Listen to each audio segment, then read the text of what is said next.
For all the talk of the next RBA governor, one Labor frontbencher says the job of the RBA has become a lot more difficult. Why? Because of big firms in this country dominating the economy, and they mean they can essentially ignore the rate rise of the RBA. They don't have the true effect they should on the economy, and it hits households harder.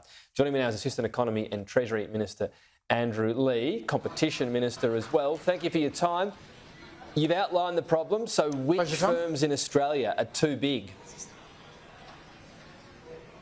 Well, Tom, we've seen a big increase in market concentration over recent decades, from banking to baby food to beer.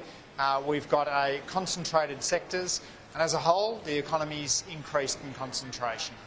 Markups have risen and the economy's become less dynamic. That's got implications not only for consumers, but also for the effectiveness of monetary policy.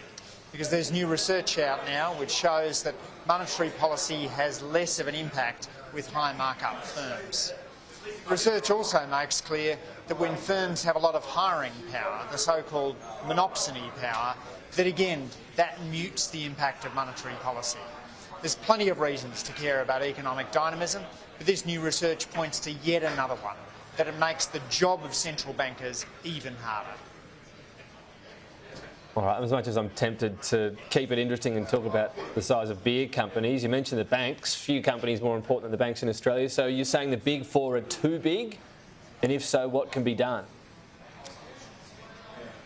Certainly market concentration is strong within the banking and finance sectors more broadly. When we were last in government, we banned mortgage exit fees, which made it easier for consumers to take their business down the road. Right now, if you think that your bank isn't giving you the best deal, you should be ready to walk, not only for the good of your own wallet, but also because it benefits others by putting a bit of competitive pressure on the system. And I know my colleagues in the House Economics Committee, ably led by Daniel Molino, we're raising some of those questions. They're quizzing the big bank CEOs today. But they've been quizzed for years. We've had politicians for years say shop around. It just doesn't change the concentration formula. If you say this is such a big issue, is there something else you would like to do about it, given you're in charge of competition? Tom, our focus is on the economy as a whole. Certainly you can point to banking as one example, but that is just one area in the economy where we see significant concentration. We're keen to see more startups in the Australian economy. The startup rate has been falling. The share of employing startups as a share of all businesses has declined. We'd like to encourage that more.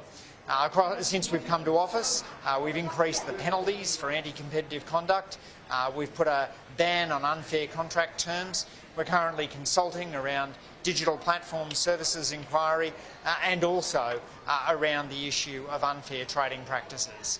We understand that we need to have those competition reforms which were so crucial in spurring productivity growth in the 1990s. That link between a competitive economy and a productive one is a really close link.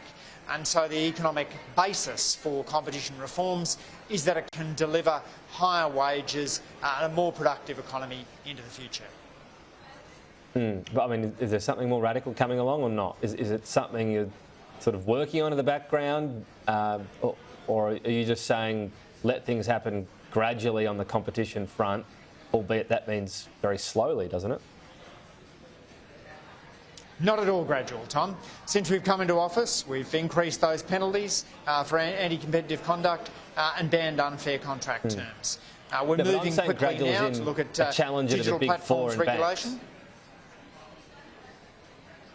Well, in the banking sector, my colleague Stephen Jones is always looking carefully at the settings that we have to encourage competition.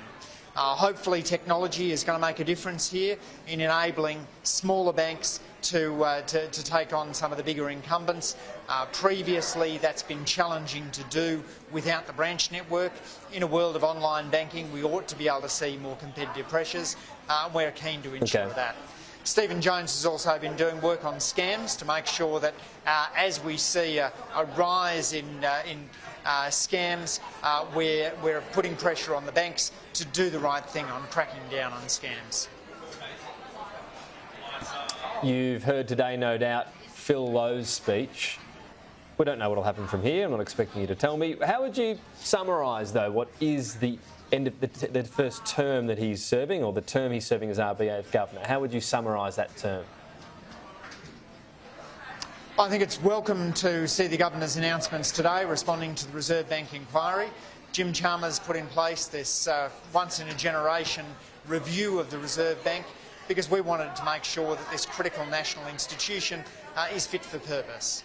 That review has looked at examples around the world, recommended a whole range of reforms, and Philip Lowe's immediately going about implementing some of those. So the Reserve Bank will have longer board meetings. They'll go over 2 days. There'll be 8 meetings a year. They will engage through a press conference that follows the announcement and a range of other transparency measures, including the publications of votes on the board. And so that reflects Phil Lowe's willingness to adopt many of those important recommendations and, of course, vindicates the government's decision to put in place this important review to make sure the Reserve Bank's as good as it can be. The review spoke a lot about insider culture, if you like, a lot of so-called lifers at the RBA. If there is to be a new governor, would it make sense, because of what that review said, to bring in an outside set of eyes? Well, the Treasurer will make an announcement on the new Reserve Bank Governor, or indeed whether the current Reserve Bank Governor will be continued over the course of the coming weeks. And he'll do that in consultation with Cabinet colleagues.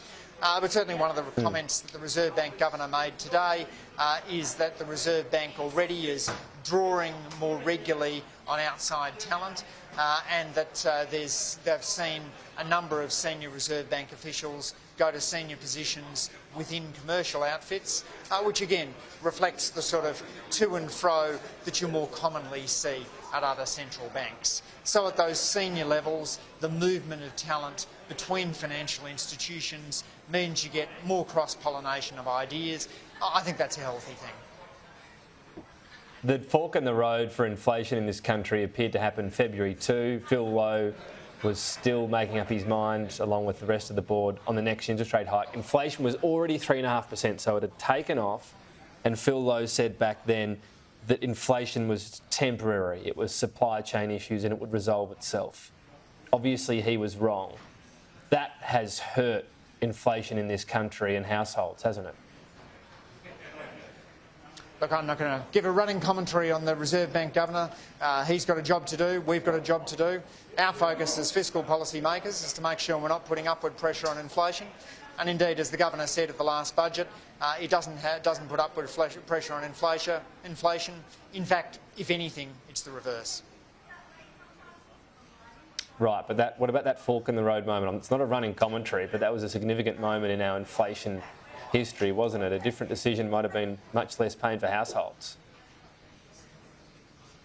Tom, I respect the divide between fiscal and monetary policy. I think that's appropriate. I don't think the Reserve Bank Governor needs my commentary on his decisions. Andrew Leigh, we'll leave it there and perhaps talk once we know what is going to happen on the RBA. Thanks so much, front. Tom. Thank you.